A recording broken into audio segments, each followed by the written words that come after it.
ఎవరైనా చర్చికి వచ్చి ఒక అబ్బాయి మీ దగ్గరికి వచ్చి, సిస్టరు మీరు పాట బల్లి పాడారు సిస్టరు, ఒకసారి మీ నంబర్ ఏంటి సిస్టరు అని అన్నారనుకోండి, నీకు ప్రతి విషయంలో జాగ్రత్త ఉంటే కొంచెం ఎక్కువ చేస్తున్నట్టున్నావు బ్రదర్, ఇంకొక మాట మాట్లాడితే అన్నోళ్ళ దగ్గరికి తీసుకెళ్తా. ఇది ఎవరంటారో తెలుసా? ప్రతి విషయంలో జాగ్రత్త కలిగిన వాళ్ళు. నేనంట క్యారెక్టర్ లూజ్ అయితే, ఆ అమ్మాయి చూపే వంకర చూపు అనుకో, వాడు బ్రతికే వంకర బ్రతుకు అనుకో, ఏమంటాడు తెలుసా? నీకు ల్యాండ్ లైన్ ఇస్తా. అదే కాదు, నా భార్యకి తెలియని పర్సనల్ నంబర్ కూడా ఉంది, అది కూడా ఇస్తా. ఎవడాడు?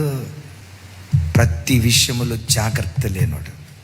మీరు అట్లా వెళ్తున్నారు, ఓ యవన బిడ్డ బండి వేసుకొని వెళ్తున్నాడు, యవన ఆడపిల్లని చూడటంతో మా ఓడిలో దయామూర్తి బయలుదేరుతాడు, కరుణా సంపన్నుడు బయలుదేరుతాడు.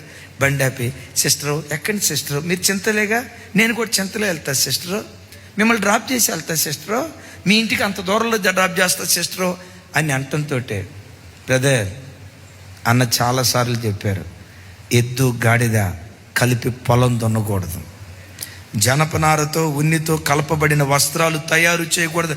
పదే పదే వాక్యాలు, ఎట్లాంటి వంకర మాటలు ఎప్పుడైనా నాతో అన్నావా దైవ సేవకులకు చెప్తా, ఇట్లా కట్ చేయి. సంఘానికి ప్రతి విషయంలో జాగ్రత్త ఉండాలి. కొంతమంది బుద్ధి లేని తల్లులు ఉంటారు, అబ్బాయి మా అమ్మాయి కాలేజీ టైం అవుతుంది, మా అమ్మాయిని కాస్త కాలేజీ దాకా డ్రాప్ చేసిరా అయ్యా. అమ్మాయి, వద్దు మమ్మీ, పిచ్చిదానే, మన ఇంటి పక్క నుండి అబ్బాయే, మన చర్చికి వచ్చే అబ్బాయేగా, మన అంకులోళ్ళ అబ్బాయే కదా, ఆ అంకులోళ్ళ అబ్బాయి రేపు పెంకులు చేసి వదిలిపెడతాడు. ఈ బుద్ధి లేని తల్లికి ఆ జ్ఞానం ఉండాలిగా.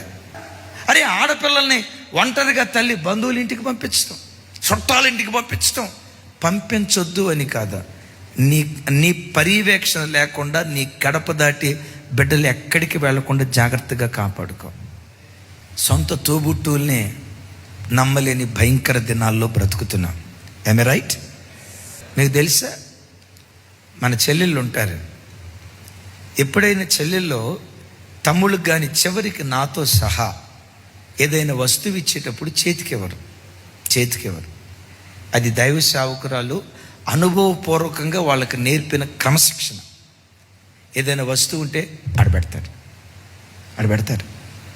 అన్న తీసుకోండి అన్న అంటారు. పిల్లలు కూడా అది అట్లా తీసుకొని వెళ్ళిపోతారు. ఎందుకో చెప్పమంటారా?